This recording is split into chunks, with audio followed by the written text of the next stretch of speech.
moko. Ça devrait être un agneau âgé de 1 an sans faute. Et c'est quelqu'un qui a mwana na pate moko ya mobu moko o ezanga liyo ezanga libulu. Amen, amen. Amen. Ça devrait être un agneau âgé de 1 an sans faute.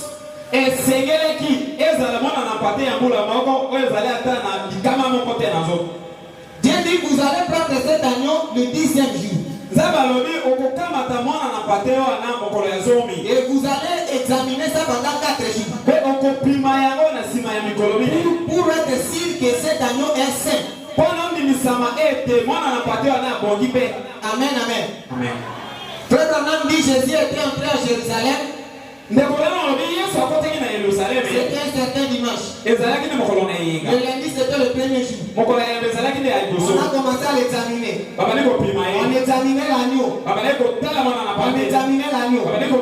Le 4e jour, il a dit je n'ai aucun mal sur cet homme. Le sacrifice est jugé parfait. Amen, amen. Amen. Le sacrifice est jugé parfait. La fête de Pâques, c'est la mort de Jésus. La fête de pain sans levain. La fête de pain sans levain signifiait l'ensevelissement. Vivant humainement, mourant il me sauva. Enseveli il apporta le péché au loin. L'ensevelissement de Jésus c'était pour porter nos péchés au loin. Amen, amen. Voilà dans la fête de pain sans levain. Dieu dit le sacrificateur prendra 2 boucs.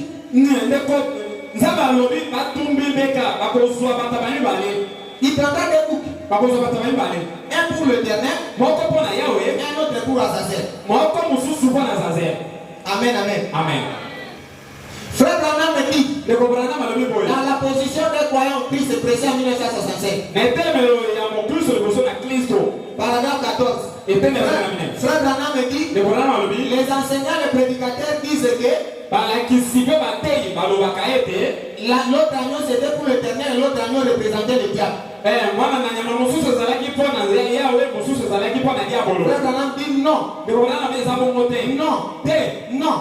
Il a dit non 3 fois. Frère Branham dit le Seigneur Jésus-Christ représentait les 2 agneaux, les deux boucs.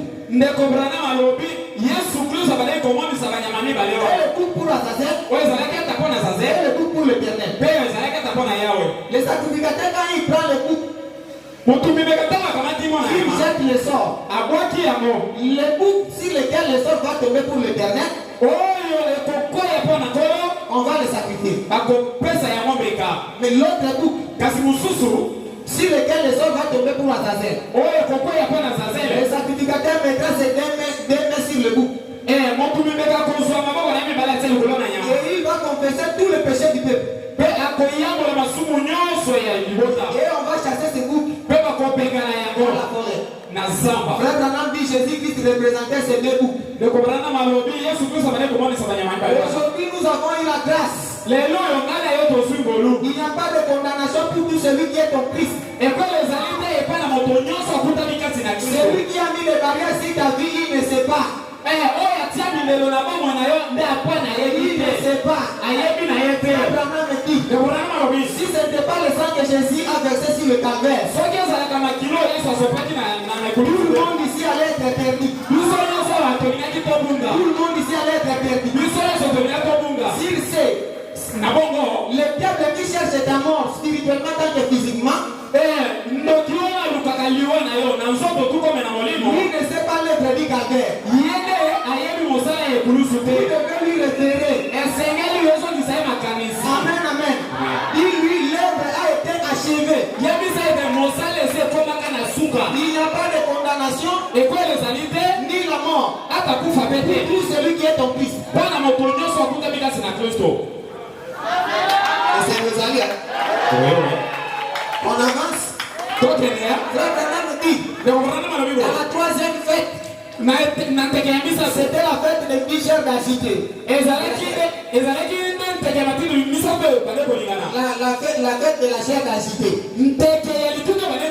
Cette fête signifiait la résurrection du Seigneur Jésus. C'était comme ça. Quand la première gerbe qui arrive à la maturité,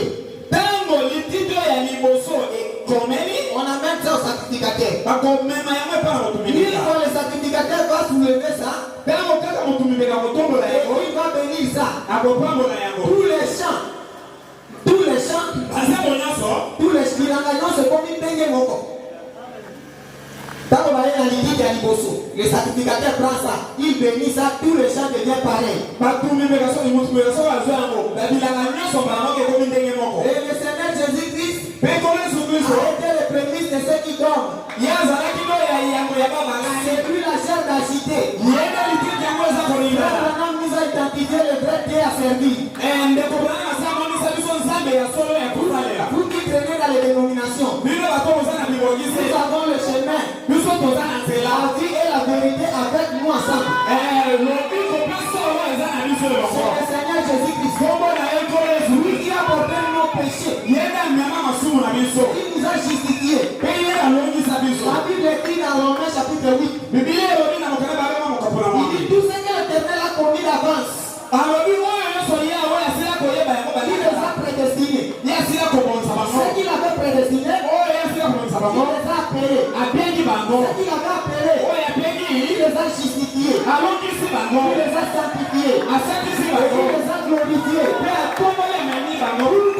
Pour nos biens. Tout concourt pour nos biens parce que nous aimons Jésus. Tout celui qui entre au Seigneur Jésus-Christ, il ne sera pas déçu. Amen, amen.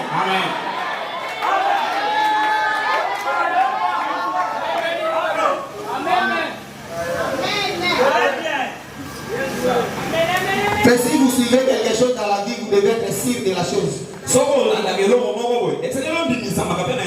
faut être sûr. Les chrétiens passent par des épreuves. Si vous n'êtes pas rattaché quelque part,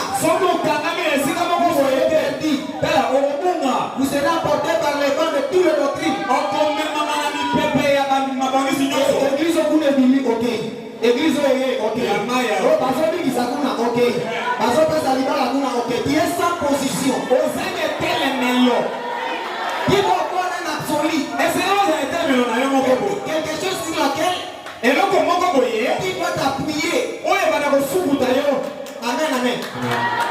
Et le Seigneur Jésus-Christ est notre absolu. Absolu de notre âge. Absolu de notre âge. Âge de la Odyssée. C'est qui? C'est la parole de Dieu prononcée par le prophète William Mario. Est-ce que les œuvres de Dieu sont ici? Dans les messages, tous les prédicateurs ne sont pas pareils. Amen, amen. Nous sommes taillés différemment. Je ne serai pas ce prédicateur-là. Moi, même si je prêchais chez les dénominations, je prêcherai aux cercles de Dieu qui sont là-bas des sorties. Je ne prêcherai pas en prenant quoi, non. Je prêcherai les cercles de Dieu qui sont là-bas des sorties. Parce que quand Branham dit sortait au milieu de mon peuple. Amen, amen. Le prophète est l'absolu de l'âge. Frère, si vous négligez William Branham, vous négligez Dieu.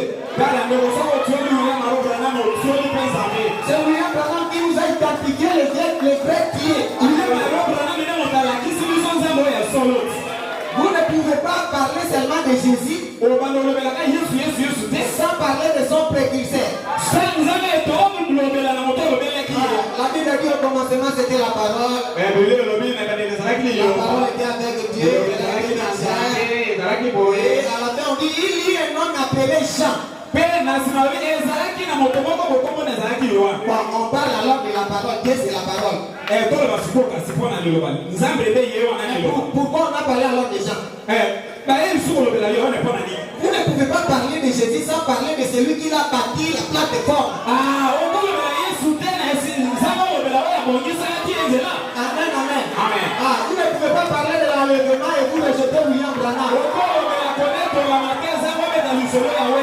vous ne connaissez pas le plan de Dieu. Le plan de Dieu, c'est soyez derrière les noms. La Odyssée doit être derrière William Branham pour avoir la vie.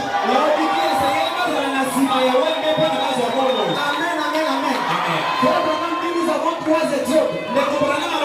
Premier exode, le leader c'était Moïse. La mission c'était de prendre un peuple naturel et les amener dans un autre pays naturel. C'était Moïse le leader.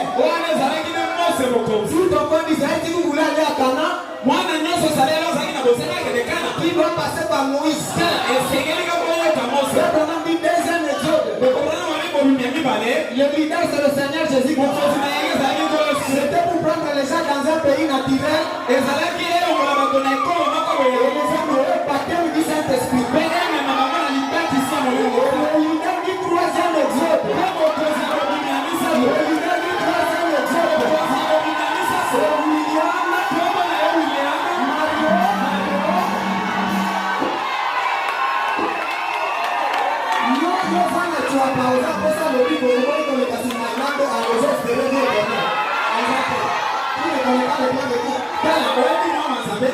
Abraham nous a donné les tests pour identifier un vrai serviteur de Dieu.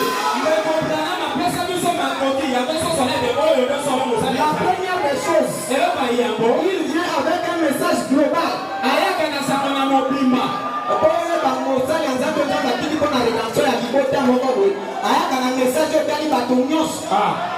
Lui ne vient pas seulement pour encadrer un groupe de gens jusqu'à l'enlèvement, non. Nous sommes dans la province. Vous avez seulement un groupe de gens dans votre église. Depuis que vous avez commencé à cadrer cette église, alors les autres personnes qui sont dehors, ils auront la vie où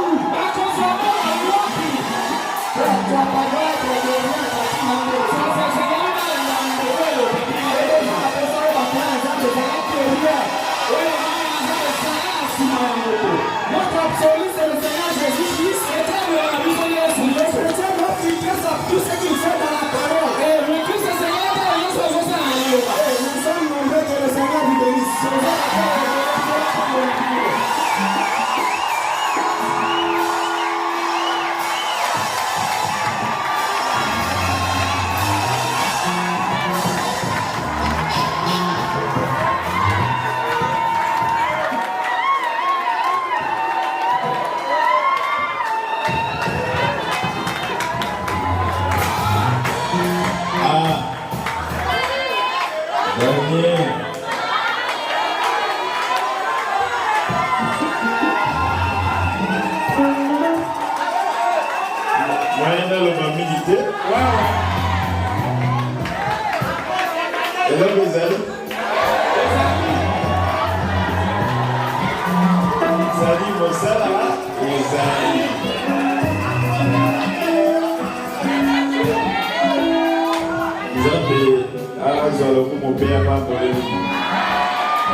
Ils ont soutien à pour une vie éternelle. Dieu change de forme.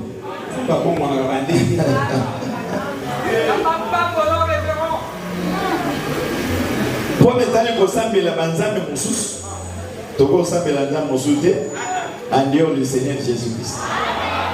Mais dès Chroniques 20, les hommes de la vie sont malades. Pour pour que Israël batte les membres à la famille. Ça dit Zambi Nabango, le Dieu éternel. Mais pour que pas réussir, par rapport à Mansoum et époque, il ne faut pas croire leur prophète. Mais ce qu'on dit à Jésus sans prophète, il est vrai qu'il y a un sikoli na biso nyonso. Il y a un sikoli na biso, mais azana moi bateau ya tcheka kopé na kata biso. Asisi mosala pour racheter le monde entier. Pour racheter ba élu avandi mais oetikali ya bikine osala. Ezaka lokola Yesu nenga bandota mbola na njoto. Amona pia na bipetelo. Yo za grand pécheur, mais nazoko misayo molobi ya bato. Magambo or que Yesu akuwai kozala na kumonyoso ye moko tanga kina nzoto. Mais mususu Yesu asekusi laza. Mi fallait la Yesu akatati basinga ye moko. Yabite nasina asekusi me petelo kata ye basinga. C'est-à-dire que Nzamba sepela ko jo moto la partenaire. Lokola musungina na musala. Et nagati ya ba partenaire wana ezala niveau par niveau. Musanda na musanda. Tokolo baki un prophète majeur c'était partenaire de Dieu. Mais na niveau âge mobiba. Mais na ba niveau local to na ba contre ba partenaire musu pia mike. Bon bazo travailler en collaboration avec le partenaire ya âge le prophète. Amen. Kuna na suka le Seigneur Jésus yemo kazawa. Ya mona tuna na batoke ngana kanisa ke baba ndolo baka ba Jérémie Bézéchiel ba Isaïe netango na Yesu abotami na noté. Mais Yesu dans la botami croyant que Dieu m'a connaît banda Nouveau Testament mobima. Et vous allez à Jésus. Mais tous vous regardez Matthieu chapitre 1, Luc, Jean, Romains, mais aucun livre intitulé Jésus chapitre 1.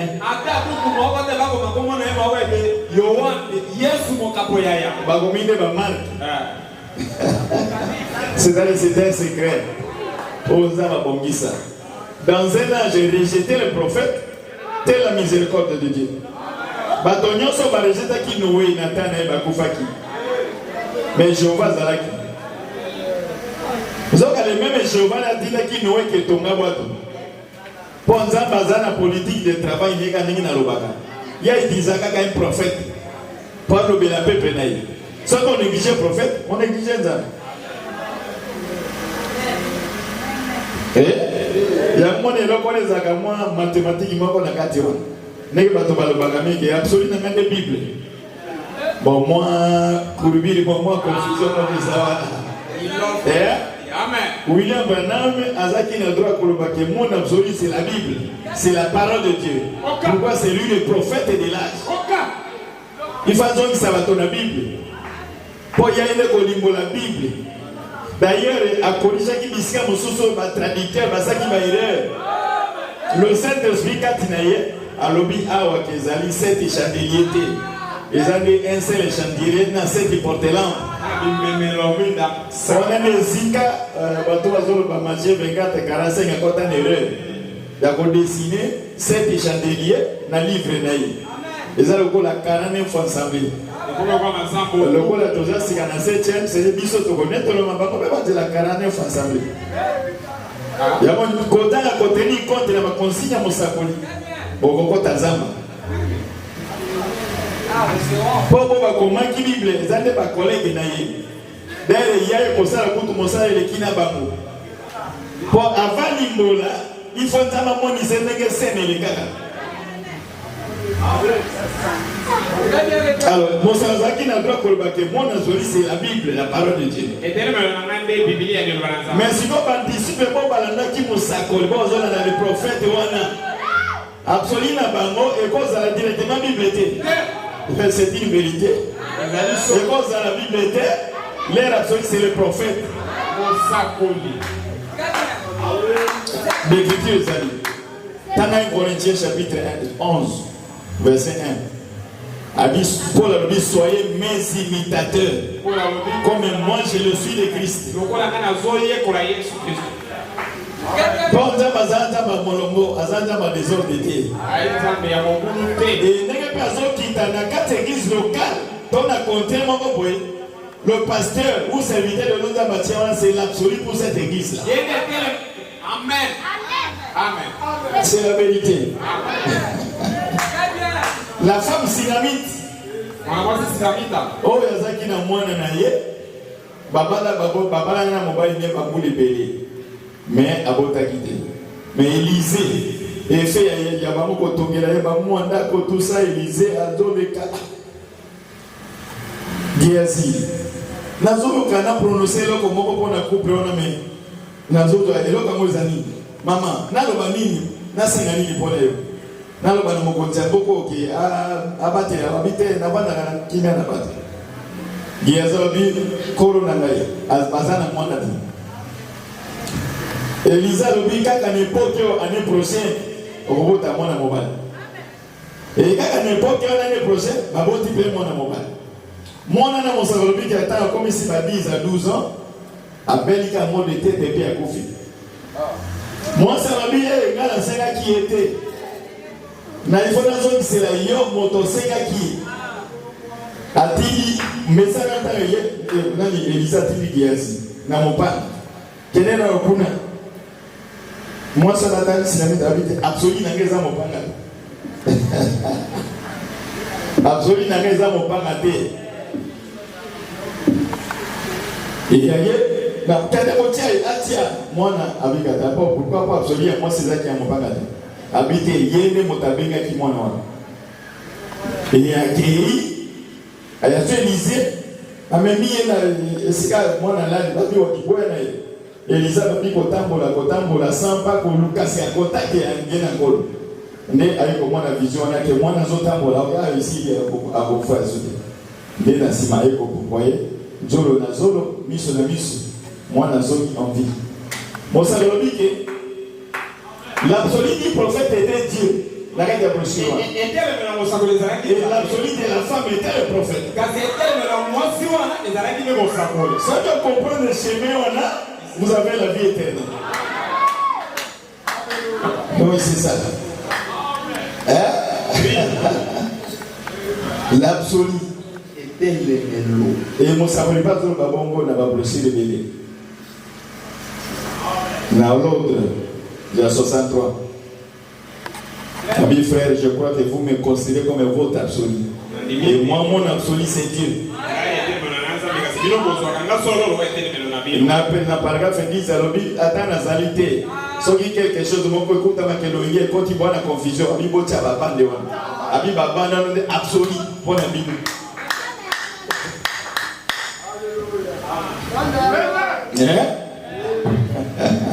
rejetez le bande vous rejetez Dieu rejetez le message vous rejetez Dieu pour mon savoir na l'union visible. Abinza me forme de la fin, oh, ne forme un message du temps de la fin. So du message de Katinayo, comme il veut petit Dieu.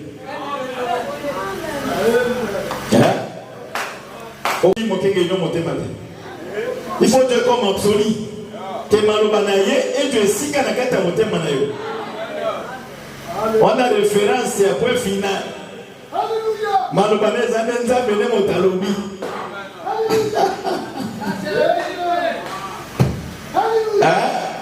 Et ça, quand on voit dans l'Ibala, Maloba et Mobali, et pas dans Moissi. C'est l'absolu, il faut pas dans Moissi. Donc c'est ça. Tout le monde est la famille qui peut aller. Kenza Baye Basuko Bombaye Katia Makilana. Les nébis qui. Nabatika Bobenga, Bajene Kan, Ancien Testament. Aza soutenu dans Jérémie Moussoupe de l'Opé. Nabaza moto ba variété. Azongi bega bana mike, bakolo, non se da pona honneur ya lilobana yi. Totele mato mondela. Moko na moko ko mondela. Pona liloba oto tu koyoka en absolu. Télémelo. Pour moto sera télémi pona Seigneur Jésus. Koyeba que le seul vrai Dieu de yi akoningana te. Assemble la banzambe ya bikeko. Ata zomona ke makozo tambola te. Abi jamais n'a pas fait confiance qu'à Seigneur Jésus. Et surtout le message européen. Tu es la prophète Motema. À 100%. Nous sommes le bâtard comprendre été. Croyez cela. Il Dieu m'en tiendra compte. Mais, le message aux années, la pensée exprimée de Dieu.